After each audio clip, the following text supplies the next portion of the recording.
Imagine today is your first day at work, and then you are thrown with different looking data. Some of them are in the form of Excel that has so many tables, that has so many meanings. Each column defines a certain meaning, but you do not understand them. And it has numbers, and you do not understand what value stands for. It is very, very common when you receive data for the first time, you will not normally understand what it means. Hence, to understand the data better, in this video, you will be learning how to explore the data using Pandas. Data exploration is one of the most crucial initial process performed by a data analyst to understand the data better and to uncover the characteristics of the data so that they could come up with meaningful prediction and better insight. We will be using a telecom industry data set and to achieve the desired results. Our trainer, Mr. Yash Sharma, will be teaching you step by step to perform data exploration using Pandas. So guys, get ready, and I hope you would really enjoy this video. Okay guys, so now we are getting started with our second project related to the data science library, and the name of this project is exploratory data analysis. Okay, with the Pandas. In statistics, exploratory data analysis is an approach to analyzing data sets to summarize their main characteristics. Basically, this exploratory data analysis is a statistician way of storytelling where you explore the data and find out the patterns. Exploratory data analysis is an approach or a philosophy for data analysis that employs a variety of techniques to maximize insight into a data set. Okay, let's say if someone asks you why you should use this exploratory data analysis in order to get the maximum insight of your data set, you need to make a use of this exploratory data analysis. Exploratory data analysis helps you to uncover underlying structures, extract the important variable, detect outliers and anomalies. Anomalies and outliers means, let's say if there are some missing values or not, and test underlying assumption. So basically, if I summarize, exploratory data analysis is a process of organizing, plotting and summarizing a data set. Basically, in order to understand this data exploration, you need to understand what are the stages of the data scientist. Basically, a data scientist in very first approach, he'll analyze the data. Okay, what it will do? He'll analyze the data. Let's say you are a data scientist and it is not sure that all the time you'll have the same data. A university can hire you. An e-commerce company can hire you. So their data set will be different. A telecom industry can hire you. Anyone can hire you as a data scientist. So what you will be doing is, firstly, you will be analyzing the data. Now, what do you mean by data analysis? While analyzing the data, you understand the data. Okay, what you'll do, you try to understand the data. Okay, what are the column names? What are the values in that column name? Whether that column name comprises of some missing values or not. Okay, so what you'll do, you analyze the data, you'll make some prediction out of that data. Okay, you'll try to write some queries and you need to understand that data. Okay, so first of all, the very first stage is, guys, analyzing the data. Okay, and that data can be anything. Now, how data scientists actually explore the data, this is what we need to understand in this video. Okay, in this particular session, we'll understand that how data scientists perform exploratory data analysis on the data set. Guys, the data set which we will be dealing with today is the telecom industry. Okay, the data set which we will be analyzing is related to the telecom industry. In this data set, we have churn users. This data set is basically related to the churn users. Now, what do you mean by churn users? Basically, churn users are those users who left the subscription,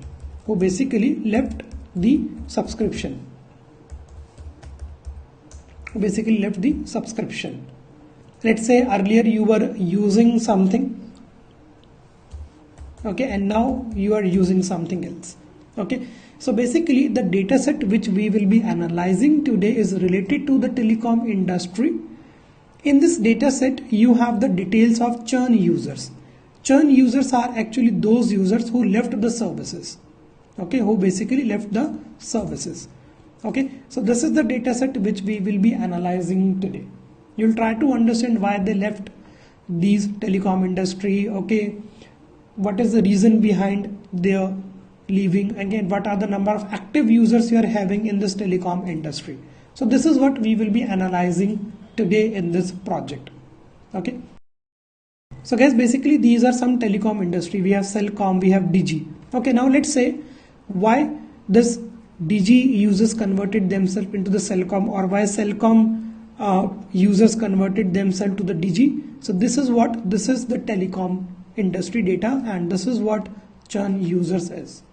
Okay, so now first of all what we'll do, we'll start analyzing this data from the scratch. Okay, so you can name this project as an exploratory data analysis. And guys, one more thing I would like to tell you, in this we'll just understand the exploration. We're not gonna implement some machine learning algorithm because this is not in your curriculum, but yeah, before machine learning stages we'll explain everything to you. Okay, exploration, we'll try to understand the data. Okay, this is the main project in which we'll try to understand the data by deep diving into it. Okay, exploratory data analysis. So first of all guys, we need to import the required package. In this we will be using the NumPy. We're also using this pandas. Here in this session we are also using this matplotlib. Okay, here you're also gonna make a use of this matplotlib in order to generate in order to understand our data in a graphical representation. Okay, so let's import that package later on, but before that we will be using these two packages, NumPy and the pandas. Okay, so guys, first of all in our Excel we'll load the data set. We'll load the data set. The data set link I have already forwarded you in chat, so just make a use of pd.read_csv method and specify the location. This is the data set guys, telecom_churn.csv, and we'll print df.head. Only the top 5 records we will be printing out over here. Okay guys, so this is the data set guys which you will be dealing with today. Okay, so 5 rows and the 21 columns are there in it. Okay, so guys, please confirm me how many of you are done loading this data set in your Jupyter notebook. So guys, let's say you are new to this telecom industry and you are working as a data scientist. So first of all what you'll do, you'll try to understand this data, and how you can do that, let me show it to you. The very first approach which data scientists actually follows, they used to check the column names. Okay, and for that they make a use of this property columns, which is used to retrieve the column names. Okay, this simple property you can use, so make a use of this df.columns. And first of all, it's very important to know about the column names. Let's say if you want to deal with total day calls, or let's say if you want to deal with total international minutes, you should be aware of this columns name. So now I would like to explain this data set to you. In this data set guys, we have state, we have account number, area code, phone number, whether that phone number has international plan, voicemail plan, and the number of voicemail messages, total day minutes of that user, total day calls, let's say how many number of calls he initiated in day, total day charge, evening minutes, how many minutes he used to spend in evening, total evening calls, total evening charge, how many number of night minutes that user used to make a call in night, total night calls, total night charge, total international minutes, total international calls, total international charge, how many customer service calls that customer has been made, and finally we have churn. In churn you will be having two values, 0 or 1. Okay, I'll show it to you. If it is false, then it's an active user, and if it is a true, it's your churn user. Okay, so these are what, this is our data set which we will be dealing up with today. State, account code, area code, phone number, whether this phone number has international plan, no, whether this plan has voicemail plan, yes, number of voicemail message 26, and so on. And finally, we'll check if it is a user, if it is a churn user or no. Here the answer is no. False means it is an active user, he is not a churn user. Okay. So now, after retrieving this column names, now the next step which you will be doing is we'll check the dimensions of this data set. Dimensions means you'll check the number of rows and columns in this data set, and for that you will be using this property df.shape. So guys, in this data set you will be dealing with 3333 number of records, and we are having 21 columns. Okay, after analyzing the column names, you'll check the data shape. Okay, and this is the shape. We are dealing with 3333 number of rows and 21 are our columns. Now, the very important method, guys, and the name of this method is info. Very important method, guys, info. Basically, it is used to generate the full summary of dataset. Full summary of dataset. How? Let me show it to you. df.info. Let me just run this cell, and this is going to be the complete summary of your dataset. First of all, it will show you that this data frame, this df, is actually belongs to pandas data frame. Then in next line, it will tell you that in this data set we have entries starting from 0 till 3332.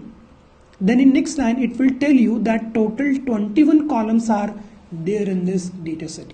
Okay, and then it will tell you the column names, its index number, how many values are there in it. Okay, if it comprises of non-null value, and the data type of it. Here you can see that it is an object. Account length is integer 64. Phone number is object.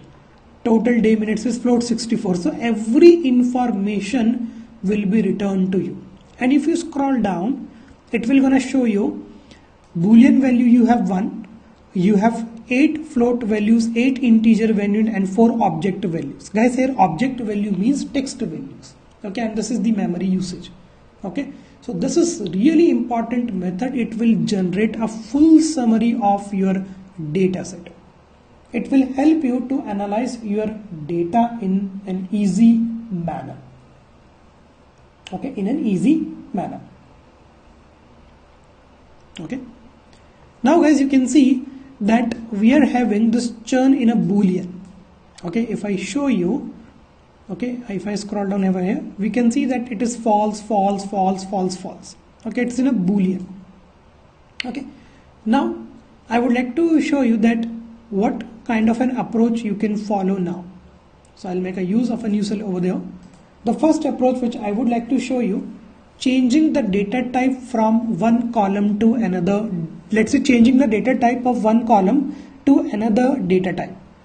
Let's say you are dealing with the data set and you want to change the data type of this churn user. As a data scientist, it can be your requirement that this data set should be belong to integer, or this particular records should belong to the float. So the very first we'll understand that how to change the data type. And for that we can make a use of this method as type, which is used to change the data type. Okay, which is used to change the data type. How you can make a use of? It's very simple, guys. Let's say I want to convert this churn user, which is in a boolean format, to integer. Okay, you can see that we are now up till now we are getting this in a boolean. Now here we are converting this from boolean to an integer. So you need to write this df.churn. Okay, df.churn dot as type, and you want to convert that into an integer 64, or you can simply write an integer as well. Okay, and this value you need to write in a single quotes. Okay, and now when if I again generate the full summary df.info. This time you can see earlier we are getting this in a boolean, and now you have successfully converted this churn user into an integer 64. Okay, now false will be converted as 1 and true will be converted as 0. Okay, or true will be converted as 1 and false will be the 0. So this is the standard approach. True will be converted into 1 and 0, or let's say your false will be converted into the value of 0. Now we would like to understand one more important function which we actually uses while data exploration, and the name of that method is describe. Okay, describe.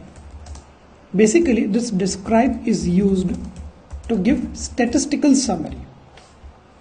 Statistical summary. Once you start learning the machine learning, guys, you have to work with some statistical data.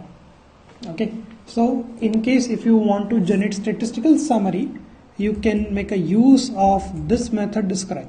It is used to generate statistical summary of data set. Okay, and here you need to keep one thing in your mind, that this describe method works by default. Okay, by default this method works only on integer and float values. Okay, by default this method works only on integer and float values. So you can see that in our data we have object. Object here means the text values. So it will not gonna generate statistical summary of textual representation. So means it will not gonna generate statistical summary for state. It will not gonna generate statistical summary for your phone number, for your international plan, for your voicemail plan. But yeah, it will gonna generate statistical summary for the number of voicemail messages, because it is integer. Day minutes, it is in a float. Day charge, it is in a float. So it will generate statistical summary for integer and float. Let me show you what kind of statistical summary this describe method generally generates. So df.describe, and when you run the cell, guys, this kind of statistical summary you will gonna have. Let me just decrease my size a little bit so that I can explain it to you. Firstly, it will show you what are the total number of values in this column account length. So we have 3,333 records.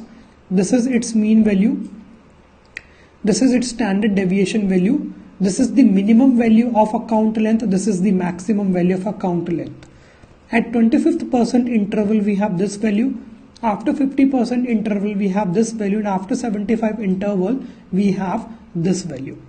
So this kind of statistical summary is generated by your describe method, but here you can see that it will generate only summary for integer and float value. Let me show it to you. We have state as an object, so you can see that state will not be displayed over here. Okay, you can see that state will not gonna print over here, because this describe is used to generate statistical summary of integer and float values. What if you want to generate statistical summary of object? Then you need to follow some parameters. Okay, then what you need to do is to this describe method, we need to specify some parameters. Okay, so now let me show you how we can do this. Okay, guys, understood what kind of summary this describe method will generate? What are the total number of value, what is the mean value, what is the standard deviation value, minimum value in this column, maximum value in this column. At 25th percent interval you'll have this value, 50% interval this, and on 75% you have this value. Okay, so now here I'm just going to add a new cell, and here we'll understand in order to see, let's say if you want to see, in order to see the statistical summary of non-numerical features. Okay, of non-numerical features, which means your object. So I'll write it this as non-numerical features, because in machine learning we used to call object as a non-numerical features. we need to use include parameter. You need to make a use of this include parameter in describe method. How? Let me show it to you. I'll make a use of this df.describe. By default it will generate only the statistical summary for integer and float, but if you uses this parameter include, okay, and in this include what you can do, you can specify that I want to include object, I want to include boolean, and so on, okay, and so on. And what will happen now, this time you will just have the statistical summary of object. This time it will not gonna print statistical summary for integer and float. This time it will gonna print statistical summary only for object and only for the boolean value. So now if you run the cell, this is the statistical summary for your object values.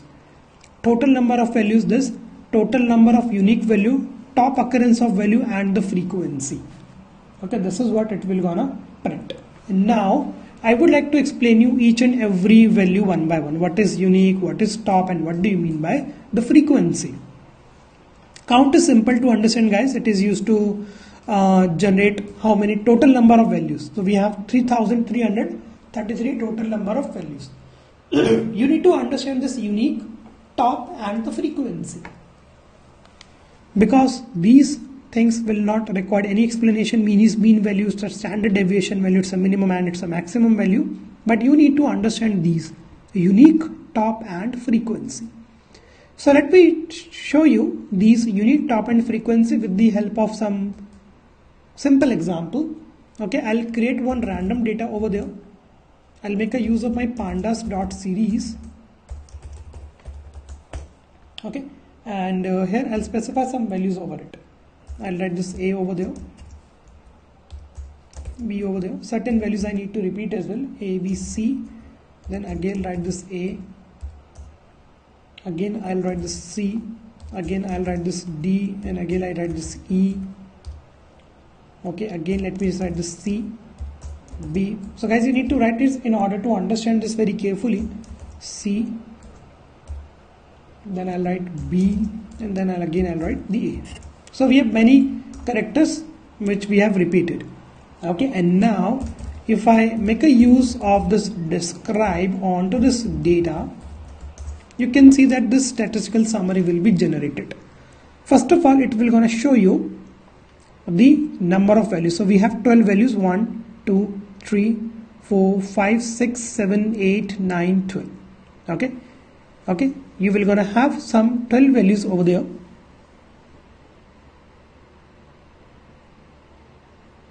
Okay, then it will gonna print you the unique value. So guys, we have one unique value, it's a repeated value, so don't count it.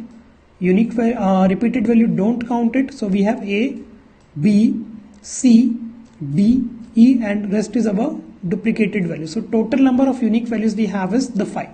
Now you need to understand the top.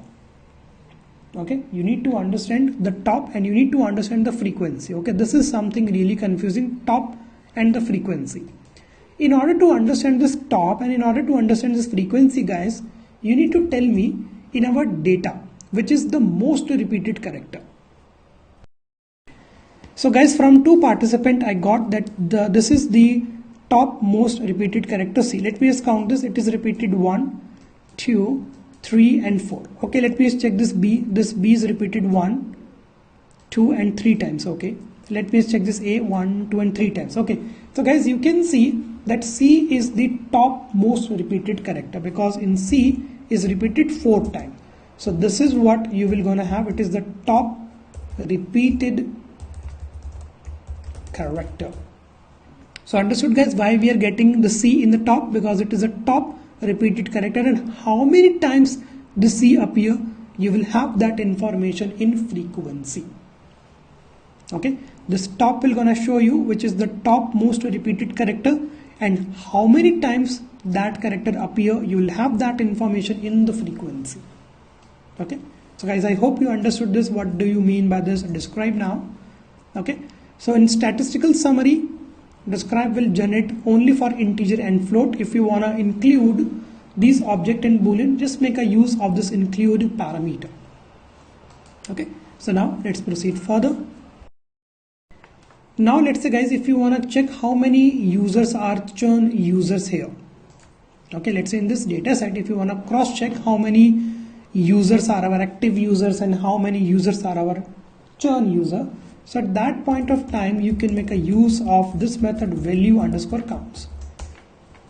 It will tell you how many times this value has been repeated. Okay, so I'm just going to execute this value underscore count on my column name churn. So I'll do that df churn, because in churn we have only two information, whether our user is a churn user or is an active user. I'll make a use of this value underscore counts and I'll execute this over there. So guys, this 0 means these are our active user, but this 1 indicate that 483 are what? These are your churn users. Okay, if you want to cross check how many users are active and how many users are churn user in this data set, you can simply make a use of this value underscore counts method. Okay, so 0 we have 2850 and 1 we have 483.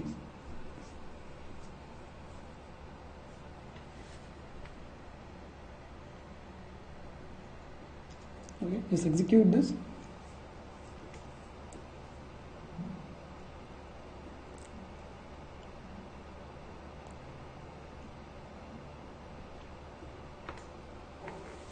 Okay, and now guys, what you can do is, let's say you want to analyze your data, and let me show you. I'll print that df dot head3. So we have this. Okay, let's say now what you need to do is, you are dealing with this total day charge. Okay, now you can see that this total day charge is not in an ascending or not in a descending order. It is 45, it is 27, it is a 41. Now suppose you are dealing with this total day charge, and you want to perform some kind of a sorting operation over there. You want them to get printed in an ascending order, or you want them to get printed in a descending order. How you can do that? Let me show it to you.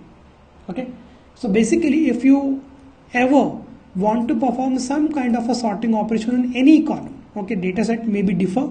So how you can do that? Let's understand performing sorting. Okay, let's say you have a data set of a students, and you want to sort that data based on their marks. You want to sort that data based on their number of attendance. So how you can perform sorting? So let's say for that, you can make a use of this method sort underscore values. Okay, and now you need to make a use of this parameter by, and in this by you need to specify the column name which you want to sort. Okay, here we are sorting the value on the basis of, and now here we need to specify our column name. So let me just write total day charge. Let's say I'll take an example of this total day charge. Guys, you do not make any spelling mistake. You need to write as it is. Okay, you can see this total day charge is in a lowercase, so I'll write the same. Okay, total day charge, and I'll make a use of this head. So by default, it will gonna print you in an ascending order. Ascending order. Okay, let me just retrieve the top 10 records, ascending order, and when I print this cell, so you just need to have a look. This total day charge will be sorted. 0, 0, 0, 1, 1, 2. Okay, now you can see that it is in ascending order. Okay, consider a scenario where you will be dealing with university data, and you need to sort that data on the basis of student marks, on the basis of student attendance. You can simply make a use of the sort underscore values by, specify the column names which you want to sort, and done. Okay, so it will gonna sort you in an ascending order. Now if you wanna sort in a descending order, guys, okay, if you, let's say, wanted to sort in a descending order, what you can do is, I'll add a new cell over there. Okay, and I'll tell you that how to perform sorting using descending order. For that, what you need to do is make a use of this df dot sort underscore values by, make a use of this variable column name total day charge, and this time you need to specify this parameter, guys, ascending is equal to 4. That's it. and it will gonna sort you in a descending order. Okay, and now I'll make a use of this head 10, and when we run the cell, so now you can see that it will be sorted in a descending order, 59, 58, 58, 57 and so on. So while analyzing the data, guys, any query you can raise, any query, okay, because once you feed this data set to any machine learning algorithm, it's your responsibility to understand this data first, okay, and then only you can apply a suitable machine learning algorithm. So this is the project in which we will be learning that how to understand the data.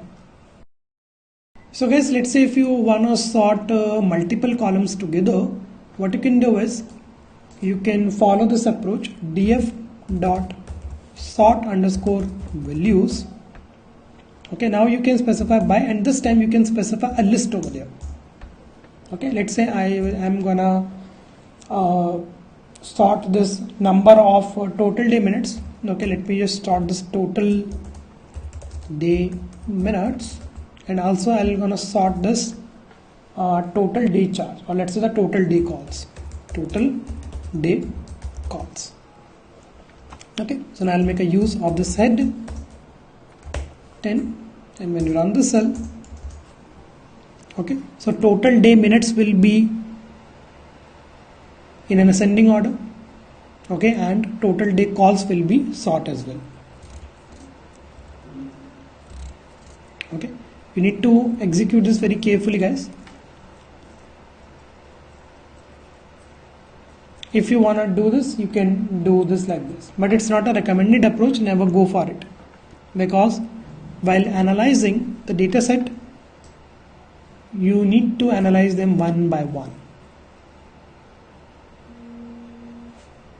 Okay, so I'll just remove this. It's just for your understanding. I will not recommend this approach to you. Okay, because sometimes it will generate true result and sometimes it will generate some invalid results. Now now we will be understanding some basic queries, and then we'll discuss about some advanced queries. Let's say you have this data set and you have some questions in your mind which you wanted to ask from this data set. Okay, let's say the first question is, I wanted to know what is the maximum value of total day charge. Okay, I want to cross check what is the maximum value of total day charge. How we can do this? Let me show it to you. From my data frame, I'll specify my column name, total day charge, and this time, guys, you can simply write this maximum. Okay, and when you run the cell, maximum value will be printed to you. Okay.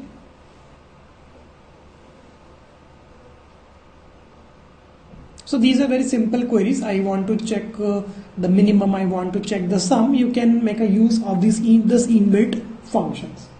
Now let's discuss about some advanced queries. Okay, guys, you need to understand this very carefully, because we will be discussing about two queries. One query I am going to explain it to you, and the second query you need to tell me. Okay, so let's say I'll show it to you some advanced queries. Here, do not think these queries or do not relate these queries with an SQL. Here, query means I'm having some doubts and I want to resolve those doubts. Okay, you have some questions and you want those questions answer from your data set. So these are queries over here. So this is my first question. How much time on an average do churn users, so guys, who are churn users? Who left our subscription? How much time on an average do churn users spend on phone during, let's say, daytime?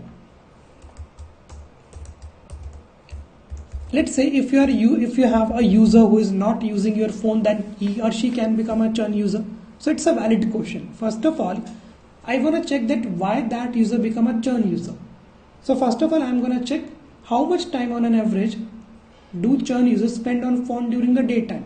If the answer is 0, it means that he is not using our subscription and that is the reason why he left our subscription, or it can be anything. Okay, so this is a valid question.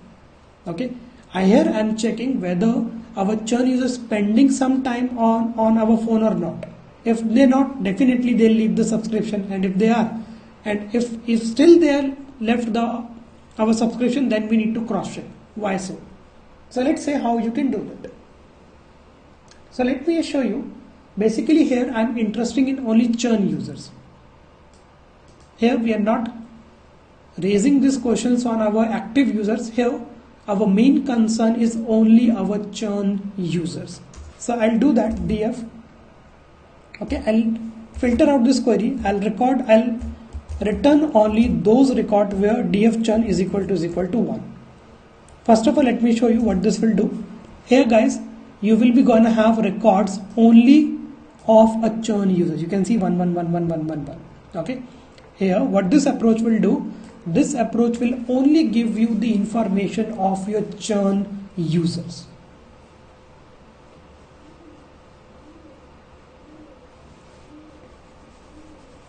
Okay, and now I need to find out an average. So this is what I can do is I'll make a use of this column total day minutes dot mean. Total day minutes dot mean. What this mean will do, mean will gonna compute a mean value for us because we need to check an average over there. Okay, so now when we run this cell, this is the answer. This is the average of churn users who used to spend their time on phone in a day. Okay, total day minutes dot mean. So guys, now I'll do that the same thing for my active users. Let's see that how active users spend on phone during daytime. So what you need to do is you just need to write 0 over there and then you need to run this cell. Okay, so you can see that their average is 175. So now this is an area of concern because churns users are spending 206 and active users are spending less. So now it's an area of concern that there's might be another problem why they have left our subscription, because now you can see active users are spending less time than your churn users. Okay, so now it's an area of concern why they become our churn user.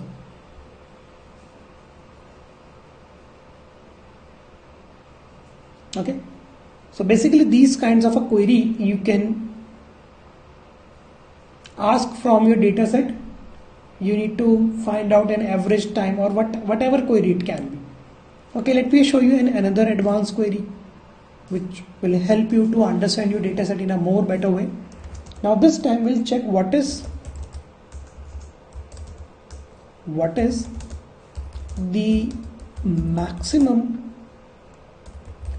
length or duration of international calls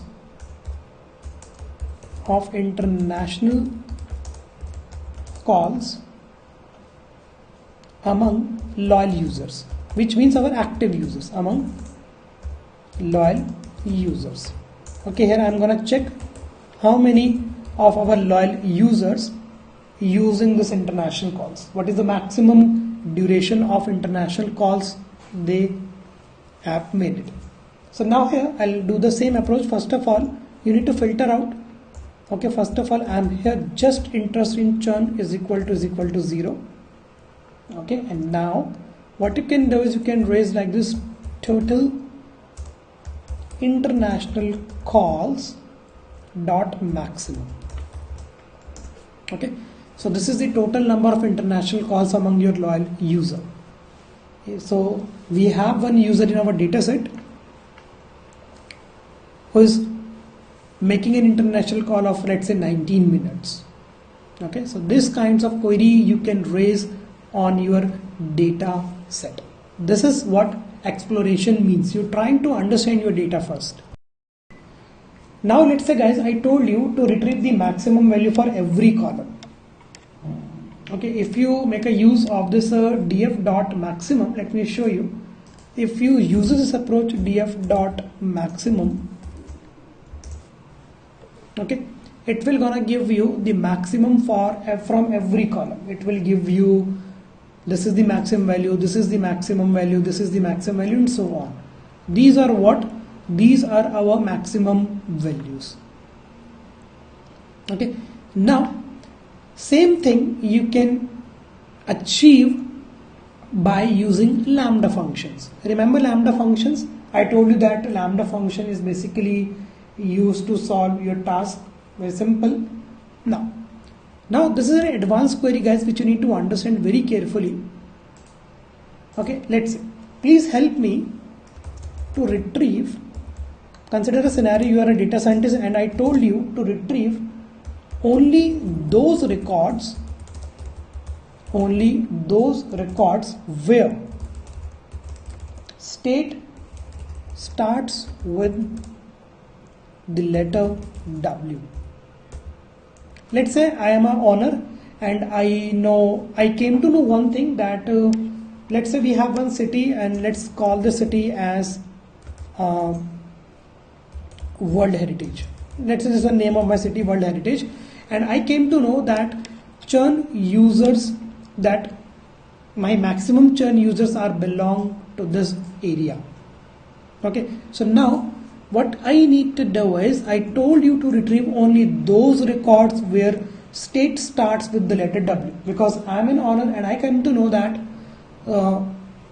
peoples who are becoming my churn users are more in this area. So guys, can you help me out in order to write this query? Try to execute this and do let me know. Now guys, in order to retrieve this information in this demo, we will be using a lambda function.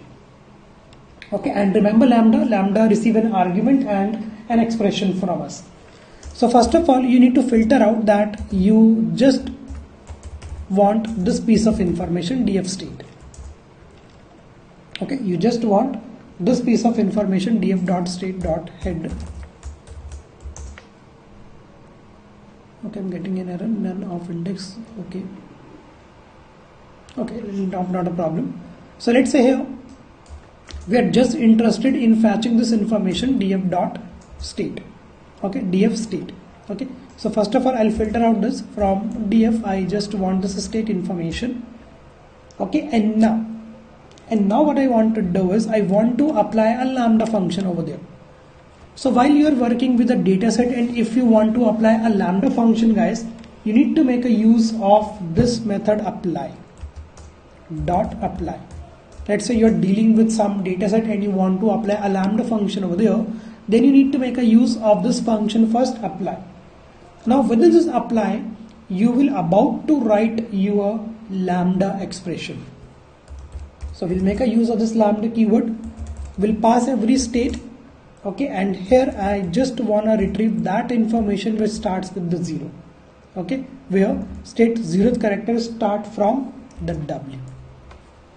Understood this lambda expression, guys? First of all, you are passing the state, so every state will be passing over there. Okay, and now after passing every state, you are stating that I just want to retrieve those states whose 0th character is equivalent to the W. And now if you make a use of this head, okay, so now you can see that only those state information will be retrieved who starts with the W. Okay, who starts with the W. So this is how you can execute queries on your data set. So guys, after analyzing your queries or after retrieving the piece of information from this data set, now the next step data scientists will do is to check the missing values. So we already discussed about that missing value, so we are not gonna discuss that because this data set does not comprise of any missing value. But consider a scenario, you are dealing with the data set and you got some missing value. So let me check this whether this data set has some missing value or not. df dot is null dot sum. So you can see that if you get 1 or 2 value, it means that you have some missing value. Now you all know that how to handle the missing value. So we are not going to discuss that because the dataset which I have provided you does not contains any missing value. But If there is some missing value, you should handle those missing value first. You need to clean that data and then you can proceed further. Okay, so now what we'll do, we'll now understand that how to generate graphs out of this data set. Let's say I told you to represent the information of churn user in a pictorial representation. How you can do that? Okay, so let's say we need to make a use of this matplotlib library, but now nowadays in 2020 guys, we are no longer uses this matplotlib library. However, matplotlib library is not obsolete, but we have a new version of this matplotlib library, and that is our Seaborn data visualization library. Seaborn data visualization library. Okay, so guys, basically this Seaborn is a pretty attractive graphing library which is used to generate your graphs in a more presentable manner.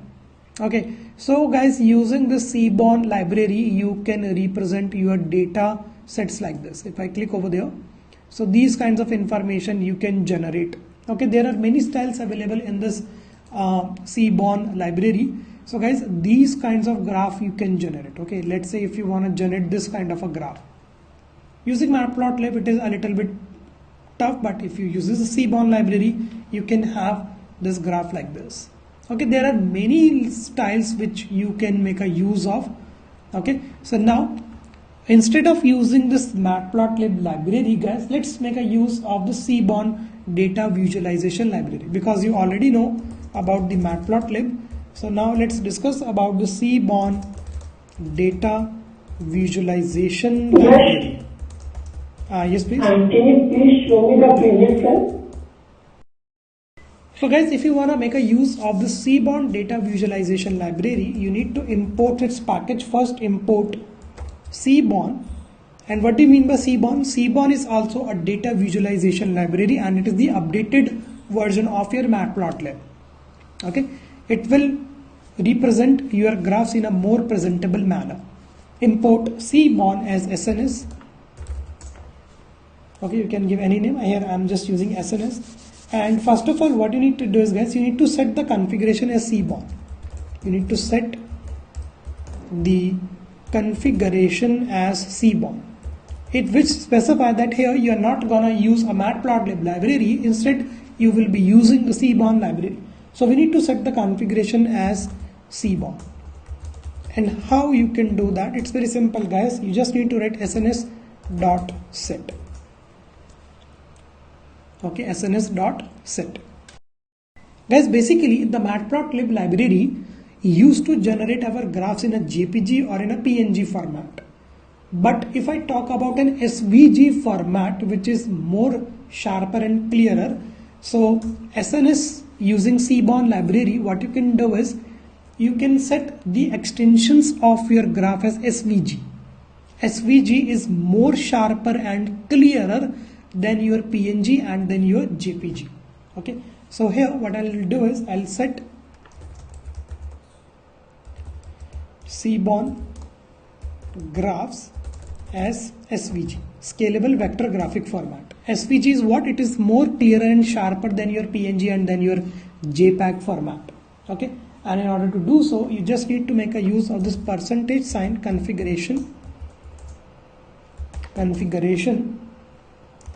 Make a use of this inline backend, the figure which you will be gonna generate in your backend. The format of that figure will be SVG. So this is the syntax you need to write: %config, which means you're setting one configuration, inline backend dot figure underscore format is equal to SVG. Okay, and guys, now you need to run this cell first, and then I recommend you to write your further code. So guys, after importing this library, now here I want to generate graph of my active users, of my active and churn users. Okay, so let's do that with the help of this Seaborn Data Science Library. So here, what I'll do, I'll make a use of this graph count plot, basically which is used to count the values. Okay, here, what you need to do is in your x-axis, guys. Okay, in your x-axis, you need to specify the column name. We have this column name churn. Okay, and from where this churn value will be retrieved. So you need to specify your data as df. Okay, remember we have data in our this df variable at the very first cell. If I go at the top, so you can see that we have our data in this variable df. So from where it will gonna load the information of churn from this data. And guys, nothing you need to type in, no title, no label, nothing. The moment when you run the cell, okay, a graph will be generated and you can see it's a clearer and a sharper graph. Okay, so now you can analyze this concept very easily, guys, that this is your active users and these are your churn users. So count will be added automatically and the churn will be added automatically over here. Okay guys, so this is the benefit of using this Seaborn Data Science Library. Okay, and guys, this completes our exploratory data analysis, because after exploratory data analysis, the next step is to implement a suitable machine learning algorithm. Okay, and in this course we will not cover the concept of machine learning, that we will be discussing in our some next course. So, okay, so this completes our exploratory data analysis. Just execute this and please do let me know once you are done.